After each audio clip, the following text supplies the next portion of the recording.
I always thought the universe had a sense of humor, but on my 10th wedding anniversary, I discovered it has a sick one. The morning started perfectly. I woke up early to make Doug's favorite breakfast: blueberry pancakes with real maple syrup, crispy bacon, and that fancy coffee he loves, the one that costs more than my first car payment. I'd been planning this day for weeks. "Something smells amazing," Doug said, wrapping his arms around my waist as I flipped the last pancake.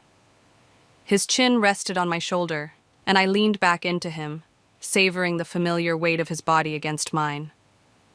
"Happy anniversary," I whispered, turning to kiss him. His lips tasted like toothpaste and home. "Happy anniversary, Presley." He smiled that crooked smile that still made my stomach flutter after a decade. "I can't believe you remembered the pancakes." "I remember everything." I tapped his nose with my finger. "Including that you have that big meeting with Cooper today. I thought you might need brain food." We ate breakfast together at our little kitchen island, knees touching, planning our weekend getaway. Doug had booked a cabin in the mountains, the same one where he'd proposed. I'd already packed my bag, hiding the new lingerie beneath my hiking clothes. "I have to run," he said, glancing at his watch. "Dinner tonight? That Italian place you love?" "It's a date." I kissed him goodbye, tasting maple syrup and possibility. After he left, I cleaned up the kitchen, humming to myself. 10 years. A decade of building a life with my best friend. We'd weathered job changes, a miscarriage, his father's death. We'd bent, but never broken. I glanced at the clock. 11:30. Doug's meeting with Cooper would be wrapping up soon. On impulse, I decided to surprise him with lunch. I knew how stressed he'd been about this presentation, and I wanted to celebrate with him if it went well, or comfort him if it hadn't.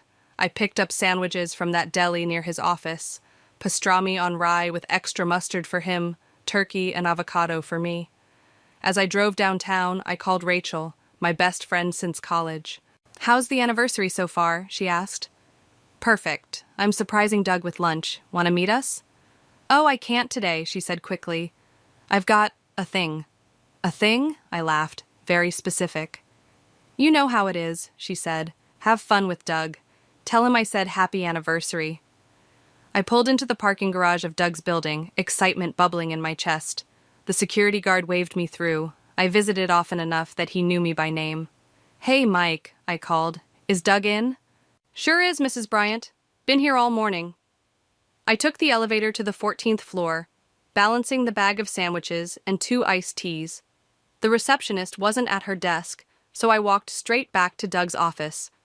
His door was closed, but I could hear voices inside. The meeting must be running long.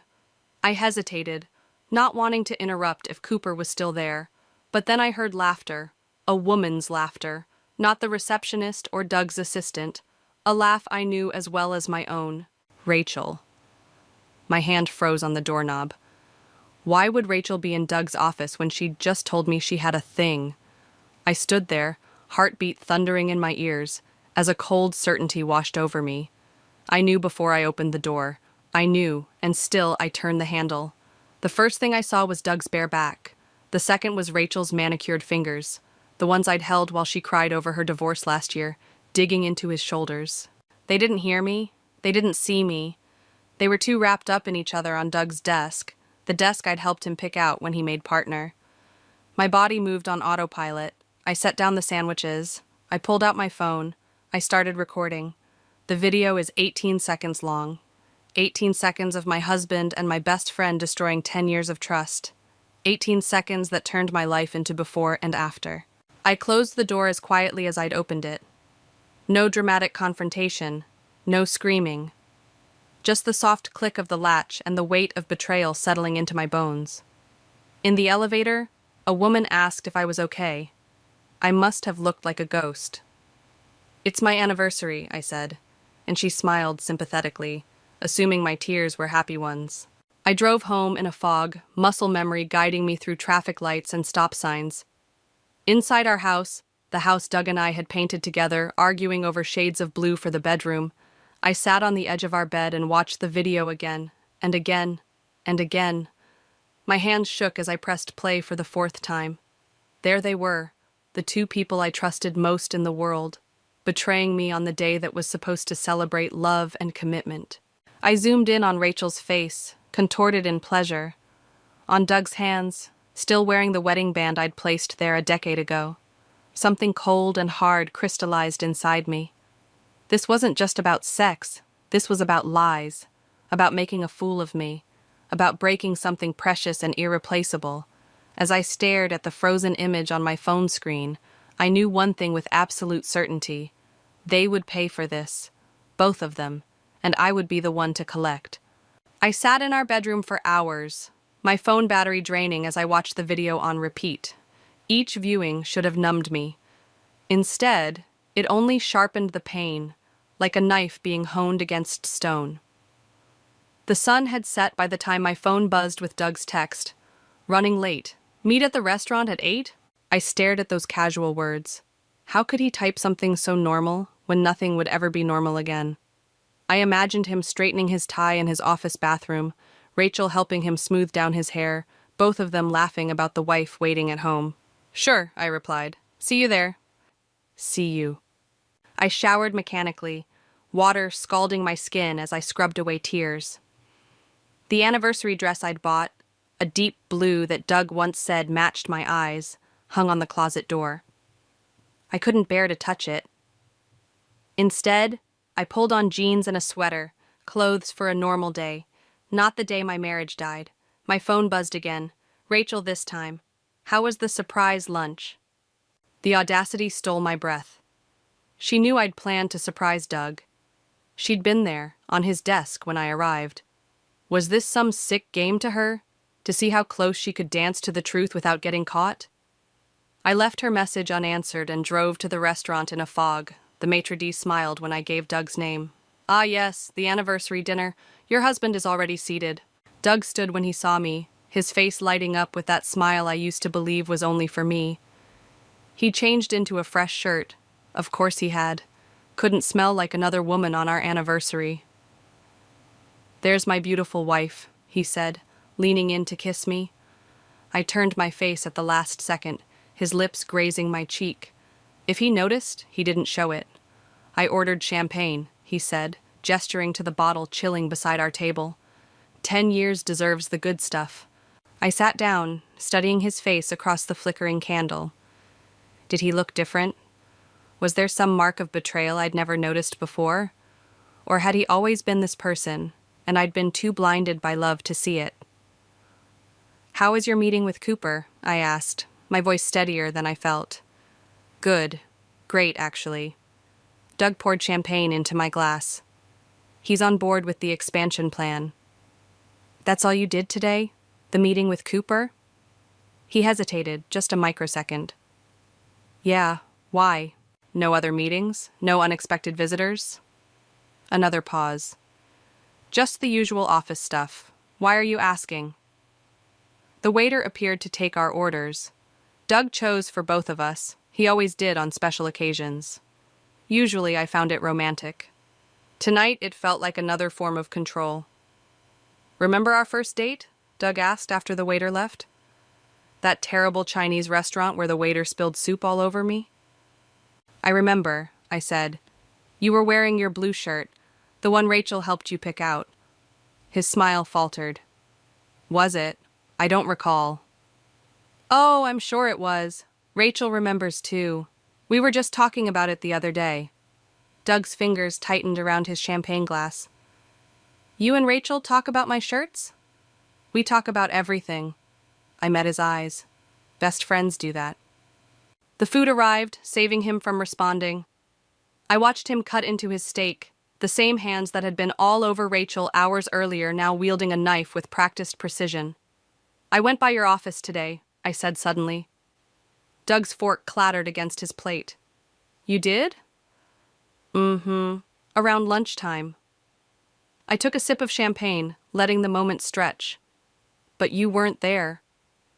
I was probably in the conference room with Cooper. You should have texted. Should I have? I pulled out my phone, set it on the table. Is that what a wife is supposed to do? Text before visiting her husband's office? Give him time to, what, straighten his tie? Zip his pants? Doug's face drained of color. Presley, what are you talking about? I'm talking about you fucking my best friend on your desk on our anniversary. The couple at the next table glanced over. Doug leaned forward, voice low and urgent. Keep your voice down. You're making a scene. I'm making a scene? I laughed, the sound brittle even to my own ears. That's what you're worried about? Let's discuss this at home, he hissed. Not here. Why? Afraid someone might hear what kind of man you really are? You're upset, I get it, but you're jumping to conclusions. Am I? I picked up my phone, turned it toward him. Should I press play, Doug? Let you see what I saw? His eyes widened as understanding dawned. You recorded us? 18 seconds of my husband and my best friend betraying me. Want to watch it? Maybe the waiter would like to see too. Doug reached for my hand. I yanked it away. Presley, please. It's not what you think. It's exactly what I think. I stood up, legs shaking. 10 years, Doug. 10 years of my life with a man who could look me in the eyes and lie without blinking. Sit down, he pleaded. Let me explain. There's nothing to explain. I saw you. I saw her. I grabbed my purse. Enjoy your anniversary dinner. I'm sure Rachel's available if you need company. I walked out of the restaurant with my head high, ignoring the curious stares. In the parking lot, my composure cracked. I slumped against my car, gulping in the cold night air. My phone buzzed with a text from Doug. Come home. We need to talk. Another notification appeared. Rachel calling. I declined, then blocked her number with trembling fingers. The drive home was a blur. I didn't cry. Something had hardened inside me, like amber preserving a moment in time. The moment I decided I wouldn't just walk away. They thought they knew me. Sweet, trusting Presley who always saw the best in people. They had no idea what I was capable of. I pulled into our driveway and sat in the dark, formulating a plan. Doug would come home expecting tears, apologies, maybe even forgiveness. He would find none of those things. Thunder rolled outside our bedroom window, nature's percussion matching my stormy thoughts. I hadn't slept. How could I, knowing Doug would eventually come home to explain away his betrayal? I'd heard his key in the lock around midnight, his hesitant footsteps in the hallway, but he'd retreated to the guest room without confronting me. Coward. By morning, the rain was hammering against the roof in angry sheets.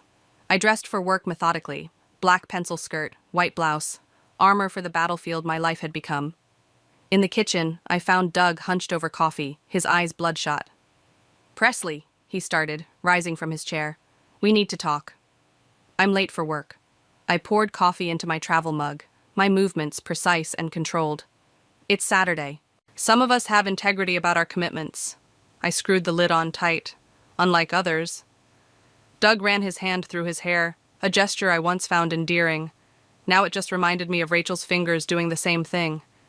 What you saw? It wasn't... If you say it wasn't what it looked like, I swear to God I will throw this scalding coffee in your face. He stepped back, eyes wide. Good. Let him be afraid. It was a mistake, he said finally. A terrible, unforgivable mistake. But it was only once, I swear. I laughed, the sound sharp enough to cut glass. Only once? Oh, well, that changes everything. Should we renew our vows now or wait until after breakfast? Presley, please. Has she called you? I asked suddenly. Rachel, have you talked to her since I left the restaurant? His hesitation told me everything. Of course you have. I moved toward the door. You two probably had a good laugh about your hysterical wife. It's not like that. Doug blocked my path. She's worried about you. We both are. Move. Not until you listen. I set down my coffee, pulled out my phone, and dialed. Hi, Mark, it's me. Can you come over? Doug won't let me leave the house. My voice broke convincingly. I'm scared. Doug's face paled. You called your brother? Jesus, Presley, I'm not keeping you prisoner. I ended the call. Then move. He stepped aside, hands raised in surrender. This isn't solving anything. I'm not interested in solving anything, I said, retrieving my coffee. I'm interested in surviving. I drove to work despite it being Saturday, needing somewhere to go that wasn't home. The office was quiet, just a few dedicated souls catching up on paperwork. I locked myself in my office and finally allowed myself to cry, quick, angry tears that I wiped away almost as soon as they fell. My phone buzzed with texts from Doug, from Mark asking if I was okay, and most infuriatingly, from Rachel. "We need to talk. Please. It's not what you think." I blocked her number again, wondering how she'd gotten through after I'd blocked her yesterday. Technology, like loyalty, apparently had its limits. A knock at my door made me jump. "Presley, you okay in there?" It was Layla, my closest work friend, peering in with concern. I thought I heard someone. I quickly wiped my eyes. "Just catching up on some reports." Layla stepped in, closing the door behind her. "On a Saturday? In yesterday's makeup?" She sat down across from me. What happened? Something about her direct gaze broke my composure. The story spilled out. The anniversary, the surprise lunch, the video, the disastrous dinner. "Oh, honey." Layla reached across the desk to squeeze my hand. "I've been exactly where you are." I blinked in surprise. "You have?" 3 years ago, Tom and his dental hygienist." She smiled grimly. "Such a cliché, right?" I didn't know. "We worked through it. Counseling, lots of tears, more anger than I knew I could feel." She shrugged. "It was the hardest thing I've ever done, but our marriage is stronger now." I stared at her, incredulous. "You forgave him?" "Eventually. Not right away." She leaned forward. "Look, I'm not saying that's your path, but don't make any decisions while you're still in shock." "I'm not in shock," I said. "I'm in hell." "That too." She squeezed my hand again. "Whatever you need, I'm here." After Layla left, I sat at my desk, turning her words over in my mind. Forgiveness? The very idea made my stomach turn, and yet, seeing her, strong, confident Layla, talk about working through betrayal made me wonder if I was overreacting. No. The image of Doug and Rachel flashed in my mind. This wasn't about sex. It was about trust, about respect, about 10 years of my life built on quicksand. My phone buzzed with a text from a number I didn't recognize. "It's Mia. Rachel's a mess. She says there's more to the story. Can we meet?" Mia, our mutual friend, always caught in the middle. I hesitated, then replied, "Starbucks on 4th, 1 hour." I arrived early, choosing a table in the corner where I could watch the door. Mia rushed in 15 minutes late, her curly hair damp from the rain. "Thanks for meeting me," she said, sliding into the chair across from me. "I wasn't sure you would." I almost didn't. I stirred my untouched latte. "What's this more to the story bullshit Rachel's feeding you?" Mia fidgeted with her coffee sleeve. "She says it was a one-time thing, that she was helping Doug plan your anniversary surprise and things." Escalated. My anniversary surprise was sex on his desk? I laughed bitterly. How thoughtful. "She's devastated, Presley. She knows she betrayed you." "Good. The thing is," Mia hesitated, "I think there's something else going on, something neither of them is saying." I leaned forward. "What do you mean?" Rachel mentioned financial problems, something about Doug being in trouble. She shook her head. I don't know details, but she was crying about how she'd made everything worse. I sat back, processing this new information. Doug, in financial trouble. He handled our money, our investments, our future. "Why would sleeping with my husband solve financial problems?" I asked. "I don't know." Mia looked miserable. "I just thought you should know there might be more going on." As I drove home, rain lashing against my windshield, a new plan began forming in my mind. If Doug was hiding financial secrets alongside his infidelity, I needed to know. Before confronting him, before deciding anything, I needed the full picture. The betrayal had just become a puzzle, and I was very, very good at solving puzzles. The woman in the mirror wasn't me. She had my features, the same dark hair, the same blue eyes, but something fundamental had changed. 3 days of sleepless nights had hollowed her cheeks and darkened the skin beneath her eyes. But it was more than physical exhaustion. There was a hardness there, a calculation that hadn't existed before. I leaned closer, studying this new version of myself. "Who are you becoming?" I whispered. No answer came, just the distant sound of Doug moving around downstairs. We'd been circling each other like wary animals since Saturday, sleeping in separate rooms, communicating in terse texts about practical matters. "I'll be late tonight. Leftovers in the fridge, bill payment due tomorrow." The charade of normalcy was almost more painful than the betrayal itself. I finished applying my makeup, armor for another day of pretending I wasn't falling apart, and headed downstairs. Doug was at the kitchen table, laptop open, brow furrowed. "Morning," I said, my voice carefully neutral as I reached for the coffee pot. He startled, quickly closing his laptop. "Hey, I didn't hear you come down." That small gesture, the guilty closing of his computer, confirmed what I'd begun to suspect after talking with Mia. Whatever was happening went beyond the affair. "Plans today?" I asked casually, stirring cream into my coffee. "Just work. Meetings."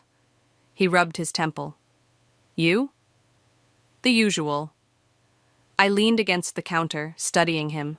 The confident man I'd married looked diminished somehow, shoulders hunched under an invisible weight. "Everything okay with the Anderson account?" His eyes flickered to mine, surprise evident. "Why do you ask?" "Just curious. You've been stressed about it." "It's fine." Too quick, too dismissive. "Everything's fine." I nodded, sipping my coffee. "Good to hear." At the office, I closed my door and pulled out the notebook where I'd been documenting everything I could remember about our finances. Joint checking account at First National, investment portfolio managed by Westlake Partners, retirement accounts, the mortgage, all things Doug handled. I'd always trusted him with money matters. He was the financial whiz, after all.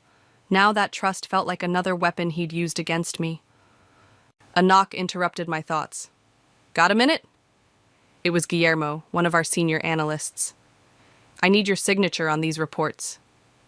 "Sure," I gestured to the chair across from me. "How's everything going with the Miller project?" "On track." He set the reports down, then hesitated. "Are you okay, Presley?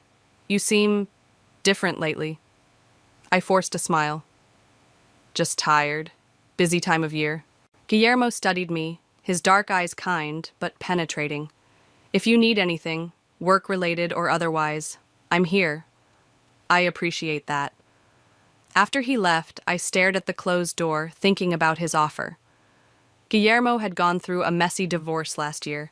Maybe he could help navigate the financial labyrinth I was facing, but that would mean admitting my marriage was over. I wasn't ready for that. Not yet. My phone buzzed with a text from Mark. "Lunch today? Need to talk to you." I met my brother at a deli near his office. Mark was already there, his expression grim as I slid into the booth across from him. "You look like hell," he said by way of greeting. "Thanks. You always know just what to say." He pushed a sandwich toward me. "Turkey on rye, extra pickles. Eat." I took a bite to appease him, though food had lost its appeal days ago. "What's so urgent?" Mark leaned forward, lowering his voice. "I ran into Rachel yesterday." My stomach clenched. "And?" "She was a mess, Press. Crying, begging me to convince you to talk to her." "Did she happen to explain why she was screwing my husband?" Mark winced. "She tried. Something about helping Doug with financial problems and things getting complicated." "That's the story she's going with?" I set down my sandwich. "That she slept with my husband as some kind of... What? Financial aid?" "I'm just telling you what she said." Mark's eyes softened. "Look, what they did is inexcusable. But you need to talk to Doug. Really talk, not just exchange cold shoulders and colder texts." "Why? So he can lie to me again?" "So you can figure out what you want to do." Mark reached across the table, covering my hand with his. "Are you filing for divorce? Trying to work it out? You need information to make those decisions." I pulled my hand away. "I'm getting information, just not from them." Mark's eyebrows rose. "What does that mean?" "It means I'm not as naive as everyone thinks." I stood up, suddenly needing to escape his concerned gaze. Thanks for lunch. Presley, wait. I have to get back to work. I spent the afternoon making calls to our bank, our investment firm, our accountant. Each conversation revealed another layer of deception. Accounts I didn't know about, withdrawals I couldn't explain, a second mortgage taken out 6 months ago. By 5 o'clock, I had a clearer picture, and it was uglier than I'd imagined. Doug hadn't just betrayed me emotionally, he'd put our financial future at risk. I was still processing this when my phone rang. Cooper James, Doug's business partner. Presley? Sorry to bother you, but is Doug with you? No, why? He missed our investor meeting, not answering his phone. It's not like him. A cold feeling settled in my stomach. When did you last hear from him? This morning. We were supposed to discuss... Cooper paused. Well, some discrepancies in the accounts. What kind of discrepancies? Another pause. I think that's something you should discuss with Doug. Cooper, I said, my voice steady despite my racing heart. If my husband is in trouble, I need to know. The silence stretched so long I thought he'd hung up. There's money missing, he finally said. A lot of money, and the trail leads to Doug. After we hung up, I sat motionless, staring at the wall. The betrayal had just expanded exponentially. Not just an affair, but theft, embezzlement. My phone buzzed with a text from an unknown number. It's Rachel. Please don't block this number. There's something you need to know about Doug. He's not who you think he is. None of this is what you think. I stared at her message, anger and curiosity warring within me. Then I made a decision. Meet me at Lakeside Park, 7 p.m. Come alone. It was time to hear what my former best friend had to say. Not because I was ready to forgive, but because I needed every weapon I could get for the war ahead. Lakeside Park was nearly empty as dusk settled over the water. A few joggers circled the path, and an elderly couple fed ducks near the shore. I sat on a bench facing the lake, watching ripples distort my reflection into something unrecognizable, fitting since I barely knew myself anymore. The sound of hesitant footsteps made me look up. Rachel stood a few feet away, her usual confident posture replaced by something smaller, more uncertain. Her eyes were red-rimmed, her normally perfect makeup absent. "Thank you for meeting me," she said, her voice barely audible above the evening breeze. I didn't invite her to sit. Talk. She wrapped her arms around herself, as if cold, despite the mild evening. I don't know where to start. How about with why you were fucking my husband on our anniversary? Rachel flinched. I deserve that. I deserve worse. She took a shaky breath. What happened between Doug and me? It wasn't planned. It wasn't an affair. I have video evidence that says otherwise. That was the first time. Her eyes met mine, pleading. The only time. And it happened because I was trying to help him fix the mess he'd created before you found out. I laughed bitterly. So sleeping with him was what? A bonus service? It was a mistake. The biggest mistake of my life. She moved closer, though still keeping a safe distance. But you need to know what Doug's involved in. It's bad, Presley. Really bad. Cooper already told me about the missing money. Rachel shook her head. It's more than that. Doug's been laundering money for some very dangerous people, the kind who don't forgive mistakes. The world seemed to tilt beneath me. What are you talking about? He approached me 6 months ago, asking for legal advice. Rachel's voice dropped lower. He was already in deep, gambling debts, bad investments. He borrowed money from the wrong people. And you, being such a good friend, decided to help him hide it from me? My voice rose despite my effort to stay calm. For 6 months? I thought I could fix it. Her composure cracked. I thought if I helped him repay the money, you'd never have to know how close he came to losing everything. So you just lied to my face, day after day. To protect you. To protect him, I corrected. And yourself. Rachel's shoulders slumped. Maybe you're right. Maybe I was protecting all of us from the truth, that Doug isn't who we thought he was. A jogger passed, glancing curiously at our tense standoff. I waited until he was out of earshot before continuing. Why should I believe anything you're saying? Rachel reached into her purse and pulled out a thumb drive. Because I brought proof, financial records, emails, everything I've gathered over the past 6 months. It's all here. I stared at the small device she held out. And the sex? Was that part of your protection plan too? Her hand trembled. That day in his office, he told me he couldn't pay the money back, that these people were threatening him, threatening you. I was trying to calm him down, figure out what to do next, and then she shook her head. It just happened. One terrible, stupid moment of weakness. On our anniversary. The date still stung like salt in an open wound. I didn't know it was your anniversary until after when you called. Tears spilled down her cheeks. I hate myself for what I did to you. But right now, there's something more important than my guilt or your anger. What could possibly be more important? Doug's missing. The words hit me like a physical blow. What do you mean missing? He's not answering calls or texts. Hasn't been to the office. His car is gone from the parking garage. Rachel held out the thumb drive again. These people he owes money to, they don't send collection notices, Presley. They send messages, painful ones. I took the drive, my fingers numb. You think they have him? I think he's running, and if he is, you might be in danger too. The drive home was a blur, Rachel's warnings echoing in my head. I kept checking my rearview mirror, suddenly paranoid about every car that stayed behind me for more than a few blocks. Our house was dark when I pulled into the driveway. I sat in the car, staring at the home Doug and I had built together, now just a shell containing broken promises and lies. My phone buzzed with a text from Mark. Just checking in. You okay? I started to type, I'm fine, but stopped. The lie stuck in my throat. Nothing was fine. Nothing would ever be fine again. Instead, I called him. Can you come over? I need help. 20 minutes later, Mark arrived with a bottle of whiskey and a determined expression. I led him to the kitchen table where I'd set up my laptop. What's going on, Press? He asked, pouring us each a generous drink. I inserted Rachel's thumb drive. I'm about to find out how much trouble Doug is really in. The files opened like Pandora's box, spilling secrets across my screen. Bank transfers, emails with veiled threats, photos of Doug meeting with men I didn't recognize in parking garages and empty restaurants.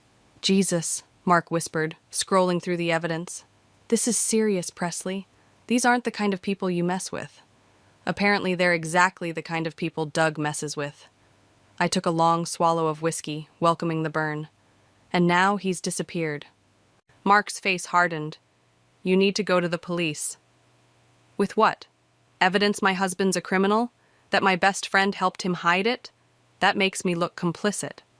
It makes you look like a victim. I slammed my glass down. I'm done being a victim. The doorbell rang, startling us both. Mark motioned for me to stay seated while he checked the peephole. It's Layla, he called. I opened the door to find my colleague standing on my porch, her expression grave. Sorry to show up unannounced, she said, but I found something you need to see. She handed me a manila envelope. Inside was a photograph. Doug and another man in what looked like an intense conversation. That was taken yesterday, Layla said. At the airport. I stared at the image, my heart pounding. How did you get this? My brother works security there. She hesitated. Presley, the man with Doug. He's connected to some very dangerous people. The photograph trembled in my hand. He's running. Yes, Layla confirmed. And based on what my brother overheard, he's not planning to come back. I looked from the photo to the computer screen still displaying evidence of Doug's crimes, and something inside me hardened into resolve. Let him run, I said, my voice steady. But he's not taking my life with him. The flames in my fireplace danced hypnotically, consuming old photographs. Doug and me on our honeymoon, at Christmas parties, on hiking trips. With each picture that blackened and curled, I felt a strange mixture of grief and liberation. Are you sure about this? Mark asked, watching from the doorway. Some of those can't be replaced. That's the point. I fed another memory to the fire, our wedding portrait. I don't want reminders of a life that was built on lies. It had been 3 days since Doug disappeared. 3 days of discovering just how thoroughly he'd betrayed me. Not just with Rachel, but with every decision he'd made over the past year. Our savings drained, our home equity leveraged, our future gambled away. Mark sat beside me, taking the stack of remaining photos. "Keep these," he said gently. "Not for Doug, for you. For the person you were, who loved honestly." I let him set them aside, too exhausted to argue. I hadn't slept more than a few hours since discovering the affair, and the weight of each new revelation pressed down on me like stones. "Have you decided what you're going to do?" Mark asked. "About Doug? Or the fact that he's left me holding the bag for his crimes?" "Both, I guess." I stared into the flames.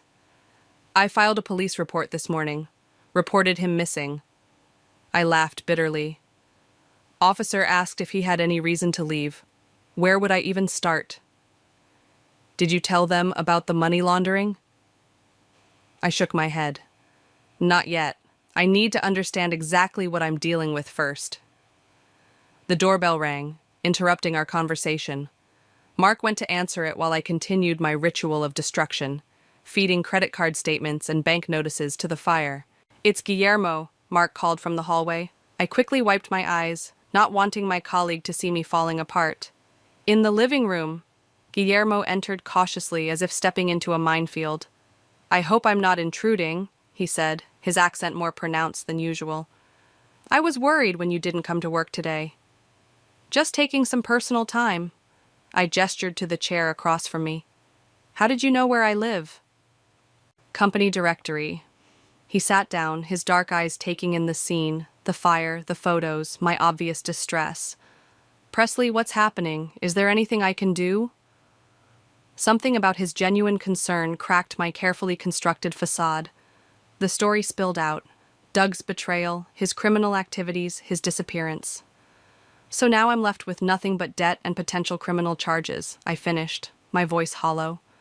Guillermo leaned forward. "You need a lawyer, a good one." "I can't afford one. Doug made sure of that."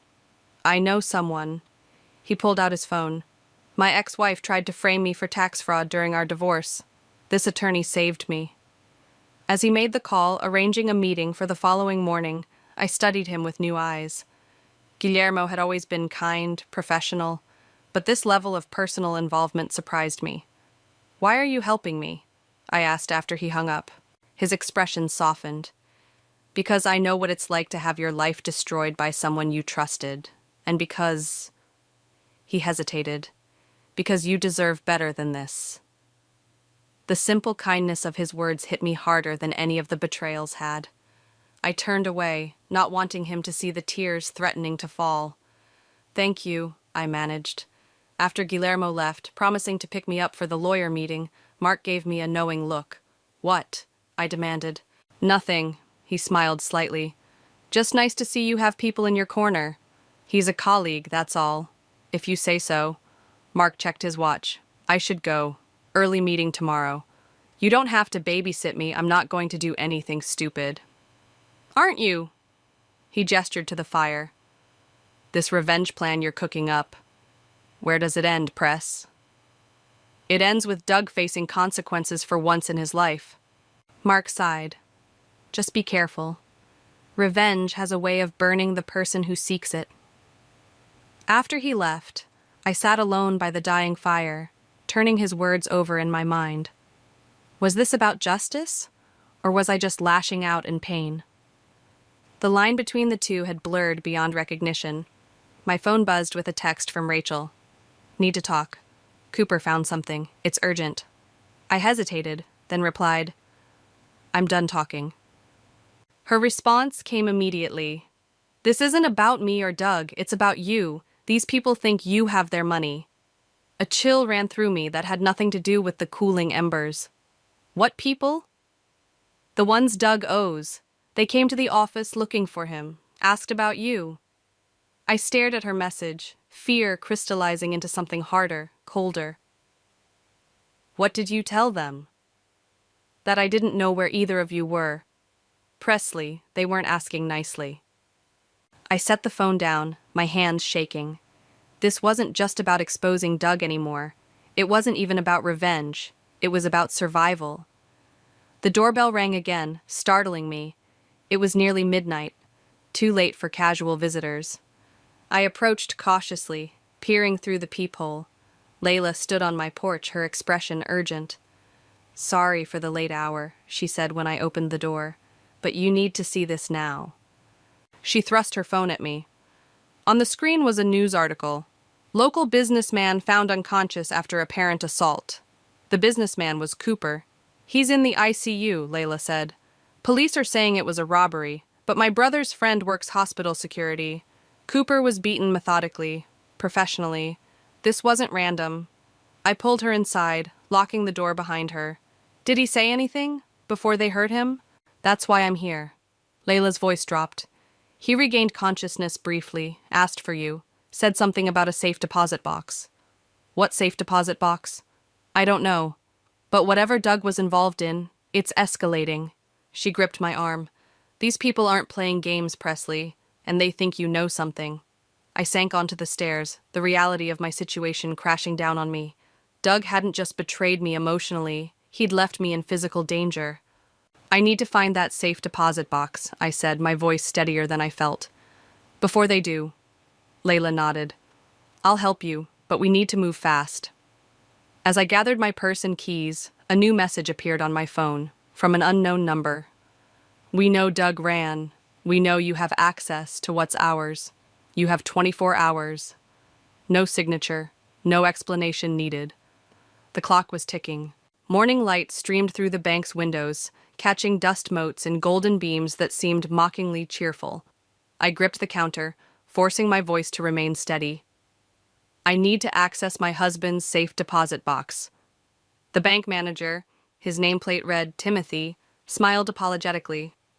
"I understand, Mrs. Bryant, but without your name on the account or your husband present, my husband is missing." I slid the police report across the counter. "And I have reason to believe this box contains evidence relevant to his disappearance." Timothy examined the report, his smile fading. "This is highly irregular. So is having dangerous criminals threaten you because your husband stole their money."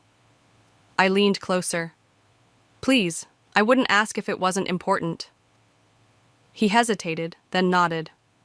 "Wait here." While he disappeared into a back office, I glanced at Layla, who stood by the door keeping watch. She gave me a subtle thumbs up. 20 minutes and several phone calls later, I followed Timothy into the vault. Rows of metal boxes lined the walls, each containing someone's secrets. He stopped at box 1742. "I'll need to witness you opening it," he said, inserting his key. "Bank policy." I nodded, turning my own key, found in Doug's desk drawer after hours of searching. The lock clicked, and Timothy pulled out a long metal container. "I'll give you privacy to examine the contents," he said, setting it on a small table. "But I'll be right outside." Once alone, I took a deep breath and lifted the lid. Inside lay a USB drive, a small notebook, and a manila envelope.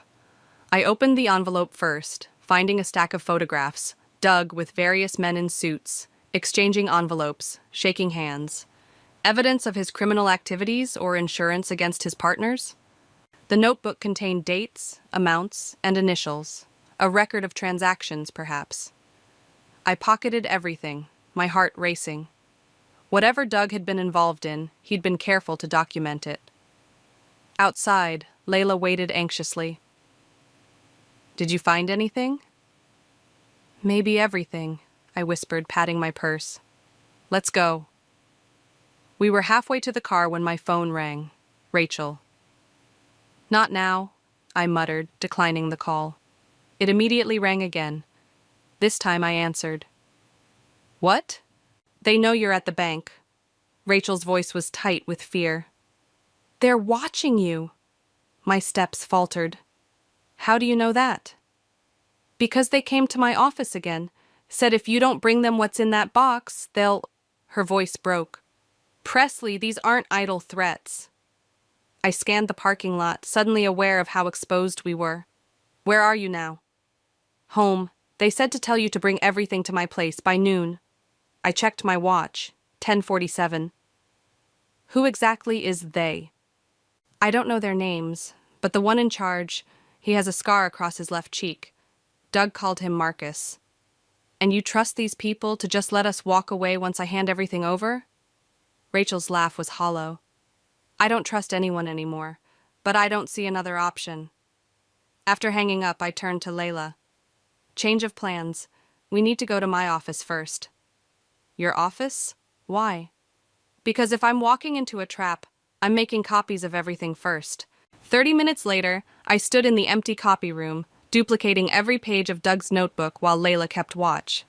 Guillermo appeared in the doorway, his expression concerned. Presley, I thought you were taking time off.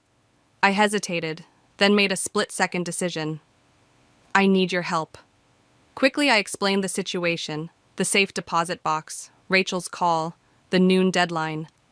This is insane, Guillermo said when I finished. You need to go to the police. With what? Evidence my husband is a criminal? That makes me look complicit. I shook my head. I need to know exactly what I'm dealing with first. Then I'm coming with you to Rachel's. Absolutely not. These people are dangerous.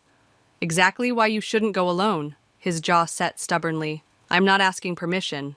I wanted to argue but didn't have time. Fine, but you stay in the car 2 blocks away. If I'm not out in 20 minutes, call this number.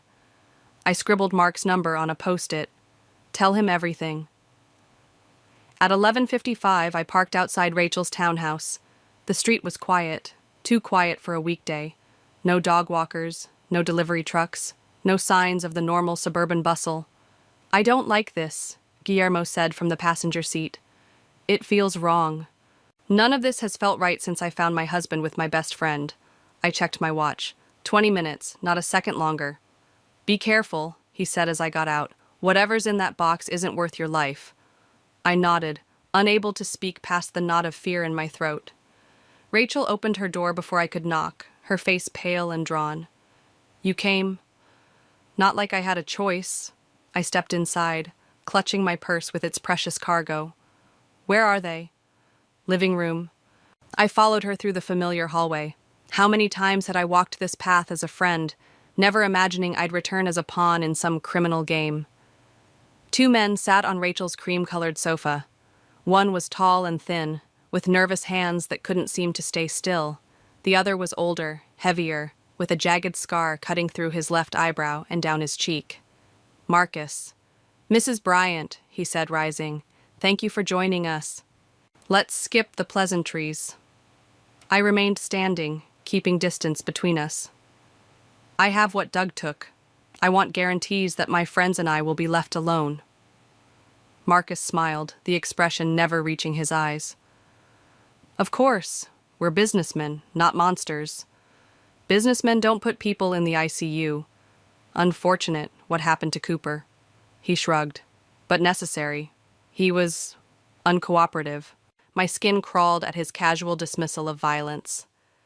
I have everything from the safe deposit box. Once I confirm you'll leave us alone, it's yours. Show me.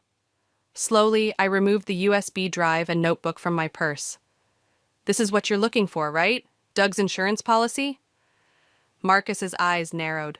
Insurance policy? The evidence he collected, names, dates, transactions. I held up the notebook. Everything he needed to bring you down if you ever turned on him. A flash of uncertainty crossed his face, the first genuine emotion I'd seen. Give me that. Not until I have your word, written and signed. The thin man laughed. You're in no position to make demands. Actually, I am. I pulled out my phone, showing them the screen. Because I'm recording this entire conversation, and if anything happens to me or anyone I care about, copies of everything go to the FBI. Marcus's face hardened. You're bluffing. Try me. I met his gaze steadily, though my heart hammered against my ribs. I have nothing left to lose. The silence stretched, taut as a wire. Then Marcus nodded to his companion, who produced a pen and paper. Write it, Marcus ordered. We agree to cease all contact with Presley Bryant and Associates in exchange for all materials related to Douglas Bryant's activities. As the thin man wrote, Rachel moved to stand beside me. I'm sorry, she whispered, for everything. I didn't look at her. Couldn't. This doesn't make us even. I know. The thin man slid the paper across the coffee table. I read it carefully, then nodded. "The envelope, too," Marcus said, "with the photos." I hesitated, then removed it from my purse. "Everything's here. Our business is concluded." Marcus took the items, examining them briefly, before nodding to his companion. "We're done here."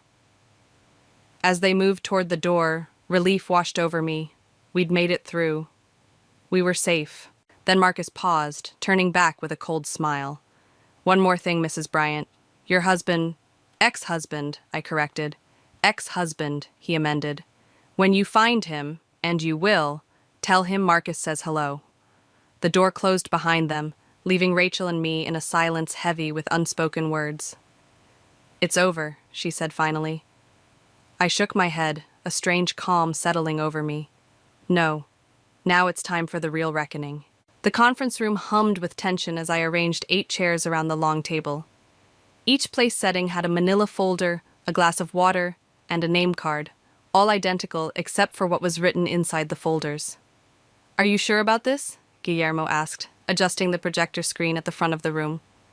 "I've never been more sure of anything." I smoothed my black dress, not mourning attire, but armor for battle. "They might not all come." "They'll come." I checked my watch. Curiosity, if nothing else. The first to arrive was Mark, 15 minutes early as always. He hugged me tightly. "You don't have to do this, you know." "I do, actually." I gestured to his seat. "For me."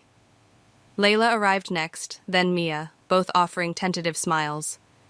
Cooper came limping in, still bruised from his hospital stay, but determined to be present. Rachel slipped in quietly, taking the seat farthest from mine, her eyes downcast. At exactly 7 hours, the door opened one final time. Doug stood in the doorway, thinner than when I'd last seen him, dark circles under his eyes. He scanned the room, his gaze finally settling on me. "You found me," he said simply. "Wasn't hard. You're predictable." I gestured to the empty chair. "Your mother's cabin in Vermont? Really?" He sat down cautiously. "How did you know about Marcus?" "I know everything now." I moved to the front of the room. "That's why we're here." Once everyone was seated, I took a deep breath, steadying myself for what came next. "Thank you all for coming. Some of you know parts of what I'm about to share, none of you know all of it." I clicked the remote, and an image appeared on the screen, Doug and Rachel in his office. "This is where it started for me, 10 days ago, my anniversary." Doug flinched. Rachel stared at her hands. "But it actually started much earlier."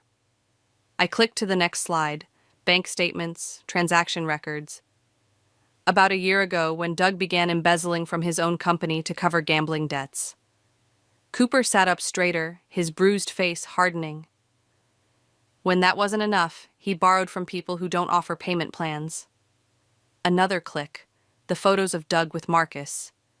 And when that went south, he started laundering money through client accounts. I moved through the evidence methodically, laying bare every deception, every betrayal. Doug's financial crimes, Rachel's complicity, the danger they'd put all of us in. "Inside your folders," I continued, "you'll find information specific to how these actions affected each of you. Cooper, the evidence clearing you of any involvement. Mark, documentation of the loan Doug took out in your name." One by one, they opened their folders. Expressions of shock, anger, and betrayal rippled around the table. "Why are you doing this?" Doug asked, his voice hollow. "Because secrets have power only in the dark." I met his gaze steadily. "And I'm done living in the shadow of yours." "So this is revenge," Rachel said quietly. "Public humiliation." "No, this is truth. What you do with it is up to you." I turned to the group. "Cooper has already agreed not to press charges if full restitution is made. I've liquidated our assets to cover what I can." "And Marcus?" Doug asked. "Did you give him the evidence?" "Copies. Just like I gave copies to the FBI." I smiled thinly. Insurance works both ways. A heavy silence fell over the room. Then Mia spoke up. "What do you want from us, Presley?" "Nothing." "This isn't about what I want from you. It's about what I'm giving you. The truth, and the freedom to choose what to do with it. I clicked to the final slide, a blank screen. My part in this story is over. I've filed for divorce. I've given statements to the authorities. I've made what amends I can for the damage Doug's actions caused. And us? Rachel asked, her voice barely audible. Is there any way back from this? I considered her question, feeling the weight of our history. College roommates, bridesmaids at each other's weddings, countless secrets shared over wine and tears. I don't know, I answered honestly. Trust isn't just broken or fixed. Sometimes it's transformed into something else entirely. As the meeting disbanded, people moved in small groups, talking quietly, processing. Doug approached me last, his expression unreadable. You could have just turned me in, he said. Why go through all this? Because it wasn't just about you. It was about me, who I became when everything fell apart. I gathered my notes, not meeting his eyes, and who I chose to be after. And who is that? I looked up then, seeing him clearly for perhaps the first time. Not the man I'd loved, nor the villain who'd betrayed me, but simply a flawed human who'd made terrible choices. Someone who doesn't need revenge to heal. I closed my laptop. Someone who understands that the opposite of love isn't hate, it's indifference. He nodded slowly, accepting the finality in my voice. For what it's worth, I am sorry. I know, but sorry doesn't change what happened. It just acknowledges it. After everyone left, Guillermo helped me clear the room. We worked in comfortable silence until he spoke. Are you really okay? I paused, considering the question. Not yet, but I will be. Outside, the evening air was cool against my skin. Guillermo walked me to my car, his presence steady and undemanding. What now? He asked. I looked up at the emerging stars, bright points of light in the gathering darkness. Now I stop defining myself by what was done to me and start defining myself by what I choose to do next. And what's that? I smiled. A real smile, the first in what felt like forever. I don't know yet, but for the first time in 10 days, in 10 years maybe, that uncertainty feels like freedom. As we stood there in the quiet parking lot, I realized something profound. The story I'd been living wasn't about betrayal after all. It was about reclamation, not of what I'd lost, but of who I'd always been beneath the roles of wife, friend, victim. Just Presley, broken, healing, and finally, irrevocably, my own.